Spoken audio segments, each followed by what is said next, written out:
Magandang araw po sa inyong lahat. Ako po si Ate Mers, ang inyong Smorgasbord Pinay. Meron akong isang senaryo na sasabihin sa inyo. Pwede rin po itong makarelate yung mga small YouTuber na gaya ko na OFW at ano ba yung pinaka-the best na mga gagawin nyo o dapat na gawin nyo at mga dapat nyong iwasan kung sakaling mahuli kayo ng amo nyo na nagbablog. So, anong gagawin nyo? Titigil ba kayo? Continue?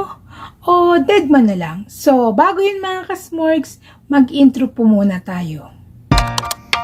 Hi mga kasmorgs! Ako po si Ate Mers, ang inyong Smorgasbord Pinay.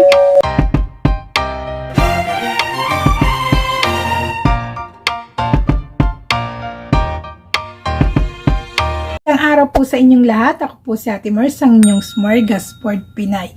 Meron lang po akong sasabihin sa inyo katulad po ng binanggit ko na sa aking intro na ako po ay nahuli na ng aking amo na nagbablog. Pero good thing, ayun, tuloy-tuloy pa rin tayo. At hindi naman po nagalit ang amo ko. Pero nung una, syempre kinakabahan ako dahil hindi naman ako nahuli mismo. Ang nahuli kasi yung kasamahan ko, pinapanood niya yung aking vlog. Sakto, dumaan yung kapatid na lalaki, yung amo niya, so nakita yung aking vlog. So, tinanong niya, meron daw ba akong vlog? Kanina daw ba yan? Ang unang-una lang tinanong niyan ay tungkol ba sa bansa nila ang pinag-uusapan. Ang sinasabi ko kasi nga hindi niya naiintindihan. Ang sabi niya hindi, tutorial yan. At saka, mga journey niya bilang OFW dito sa bansang ito. So, ayun mga kasmarks, magbibigay ako ng mga ideas para kung sakali dun sa mga aspiring YouTubers at mga small YouTubers na gaya ko na OFW at the same time. So, paano ang dapat nating mga gawin? Ano ang ating mga dapat iwasan para kung sakali mangyari sa inyo ang bagay na ito? So, gumawa po ako ng checklist. So, ano-ano ba yung mga dapat iwasan? Siyempre, unang-una, yung tungkol sa inyong amo. Pangalan, pwede ring apelyido, sa dami naman kasi nila, di ba? Kaso lang, di ba, ang pangalan dito, pangalan niya tapos sa tatay. Tapos in general, yung kanilang apelyido. Bihira nang binabanggit yung apelyido. So, medyo, ang tawag ito, in general kasi yung pagtawag. Halimbawa, Muhammad, anak ni Bandar, ganon. Maraming ganong kapangalan. So, hindi nila nababanggit yung apelyido. Medyo safe pa. Pero para mas maiwasan, wag na lang kayong magbabanggit. Ang ginagawa nga po ng ibang mga OFW, gumagawa sila ng code. Tawag si Ganda, si Beauty. Tapos yung iba na, mga pangit naman yung binibigay sa amin nila. Si Tokmol. Tapos si Mato. Mga kung ano-ano ba, para lang hindi mabuking na ang pinag-uusapan, yung amo. So, ano pa ba?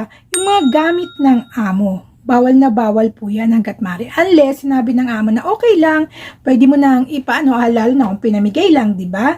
So, pwede nang ipakita sa social media. Next, yung mga pribadong kwarto.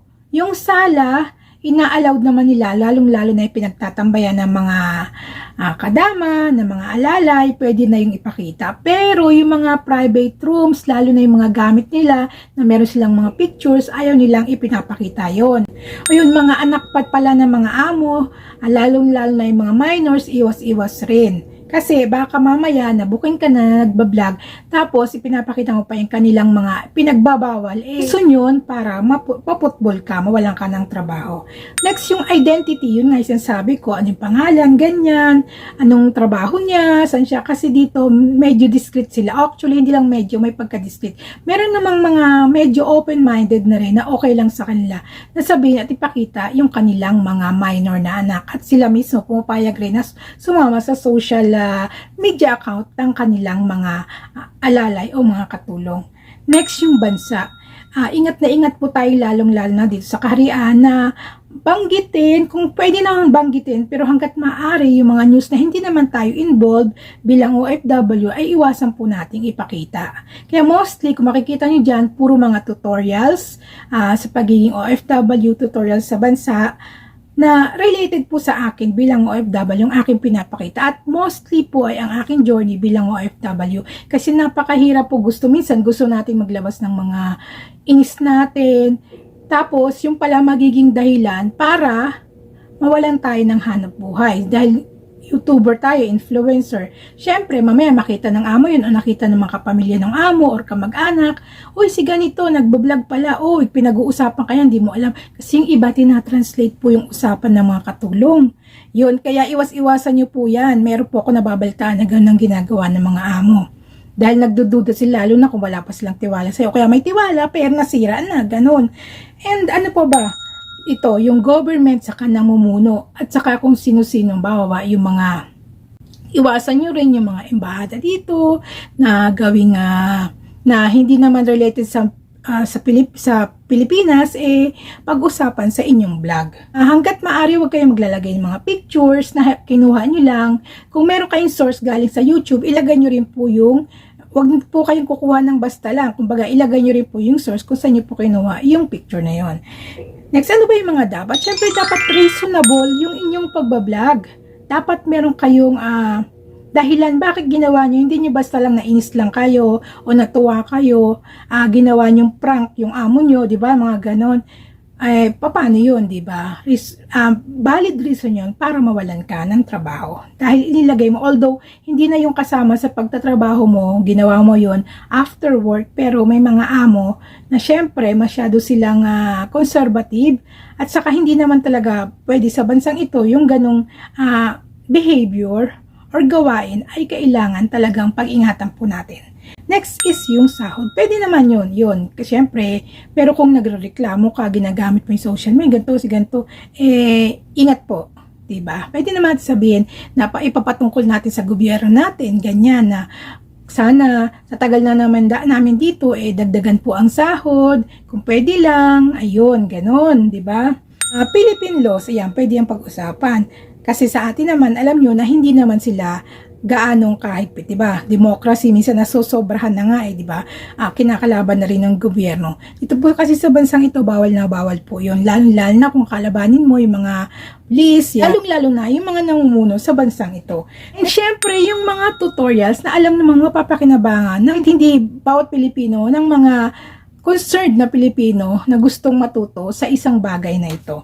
Next is yung pwede kayong mag-tutorials, mga nakakatawa, pero wag nyong gawing katatawanan yung inyong amo, yung bansang ito, yung mga tao dito, ayan. Dahil, ground po yun para mawalan kayo ng trabaho. And syempre, isa pa, yung igalang po natin yung kanilang relihiyon, yung kanilang masjid, yung bansang ito, dahil ito po yung ating pangalawang tahanan, dahil naging OFW tayo o expat tayo sa bansang ito. So, yun lang po mga kasmor. Sana po ay nagbigay po ako ng munting paalala, munting tutorials, at munting aral dun sa mga aspiring YouTubers at small YouTubers na gaya ko. Kung ano ba yung mga dapat ninyong gawin kung sakaling hindi pa alam ng amo nyo at biglang nalaman na gaya ng nangyari sa akin. So, yun lang po. Maraming salamat. God bless everyone, mga mama. See you on my next vlog. Bye-bye. Na-miss ko po ang tutorial na ito. Pero meron pa po ako mga backlog na tungkol sa aking walking tour sa iba't ibang garden dito sa DQ. Sana po ay panoorin nyo. And pagkatapos po nito, isisingit ko na rin po paminsan-minsan yung aking tutorials. Dahil nagre-research pa po tayo, ayoko na po magbigay ng mga fake news sa inyo na basta lang makatutorials. Yun lang po. Maraming salamat po ulit. Bye-bye. Masalama. See you on my next vlog. Mua.